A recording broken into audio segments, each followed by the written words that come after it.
Assalamualaikum warahmatullahi wabarakatuh. Nama saya Bibi Raisya Devata Riki.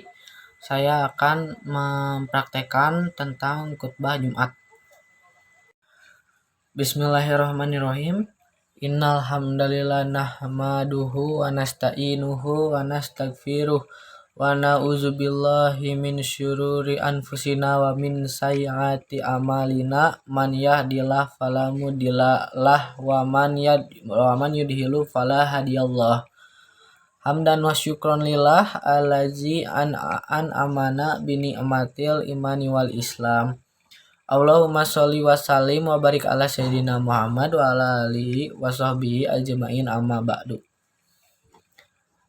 Segala puji bagi Allah, sholawat dan salam Allah semoga selalu tercurahkan kepada junjungan kita Nabi Agung Muhammad Sallallahu Alaihi Wasallam beserta keluarganya, sahabatnya, dan orang-orang yang mengikuti mereka dengan baik sampai hari kiamat. Amma ba'du. Hadirin kaum muslimin jamaah Jumat rahimakumullah. Tema khutbah Jumat kali ini yaitu kasih sayang dalam Islam. Islam merupakan agama yang mengajarkan kepada umatnya untuk selalu berperilaku kasih sayang baik kepada orang tua, sesama maupun bagi seluruh alam. Ajaran ini bersifat penting dan dijunjung tinggi dalam agama Islam.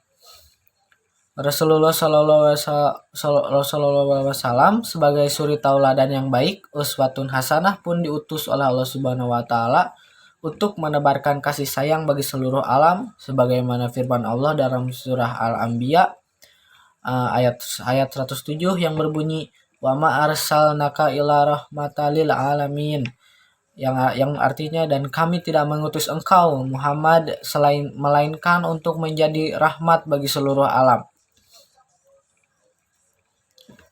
Dan ayat ini dijelaskan bahwa Allah Subhanahu wa Ta'ala melalui Rasulnya mengutus untuk menebarkan kasih sayang bagi seluruh alam, tidak hanya kepada sesama umat Islam, namun juga kepada siapa saja walaupun berbeda keyakinan. Dilansir dari laman New Online, hal ini senada dengan pendapat Imam Tabari dalam tafsir At-Tabrani juz 16 halaman 439 yang menjelaskan isi surah Anbiya ayat 107 bahwa Nabi Muhammad diutus Allah Subhanahu wa Ta'ala untuk menebarkan kasih sayang bagi seluruh umat manusia tanpa ada pengecualian, baik muslim maupun non-muslim.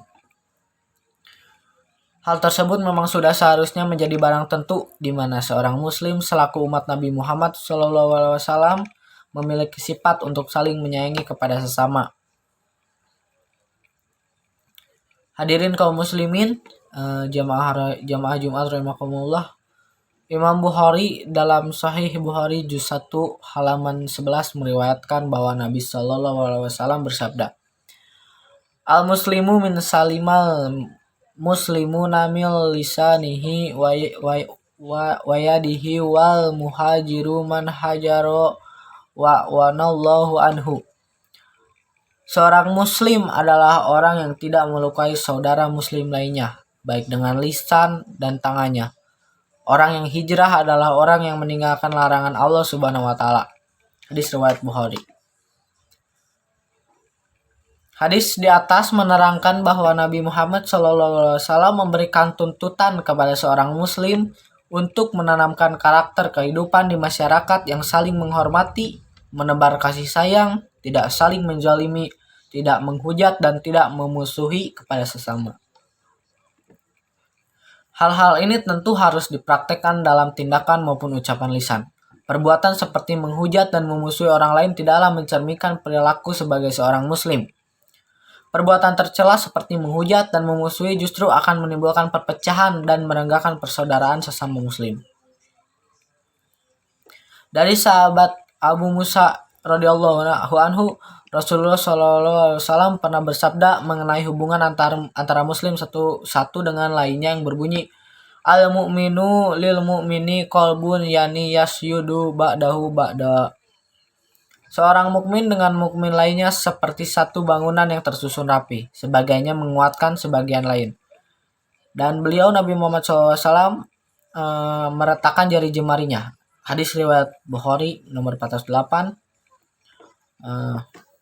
Seorang muslim dengan muslim lainnya itu diibaratkan sebuah bangunan.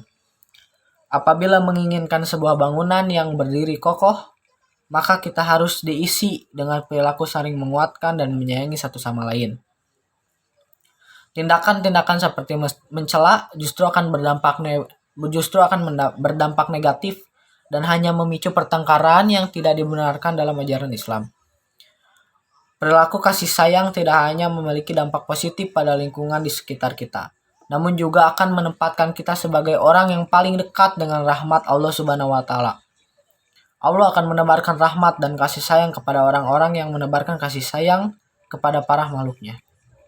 Begitupun orang-orang yang membenci dan berbuat aniaya kepada makhluknya. Allah Subhanahu wa taala tentunya akan membenci serta menjauhkan rahmatnya dari orang-orang dengan perilaku seperti itu. Nauzubillahi min dzalik.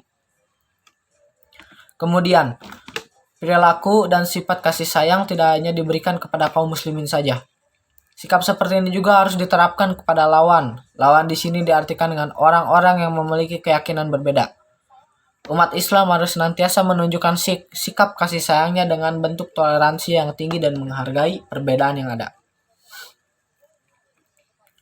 Dilansir dari laman New Online Jawa Timur, Imam Bukhari dan Sahih Bukhari juz 4 halaman 175 meriwayatkan sebuah hadis bahwa Nabi Muhammad SAW pernah menceritakan perilaku pada nabi-nabi terdahulu ketika mereka dilukai oleh para umatnya. Nabi mendoakan Allahumma gfir liqaumi fa innahum ya'lamun. Artinya, ya Allah, ampunilah umatku karena mereka tidak tahu. Hadis riwayat Bukhari. Dalam perilaku tersebut menegaskan bahwa Nabi Muhammad bukanlah sosok yang pendendam, membenci, dan penghujat. Nabi Muhammad SAW merupakan suri tauladan yang baik dengan sikap-sikapnya yang lemah lembut, fleksibel, mudah akrab, dan mengutamakan kasih sayang kepada umatnya. Demikianlah khutbah Jumat pada pekan ini. Semoga kita semua dapat menjadi pribadi yang selalu mengendapkan sikap kasih sayang kepada siapapun demi memperoleh berkah serta ridho dari Allah Subhanahu wa taala. Amin Allahumma amin. Sekian dari saya. Wassalamualaikum warahmatullahi wabarakatuh.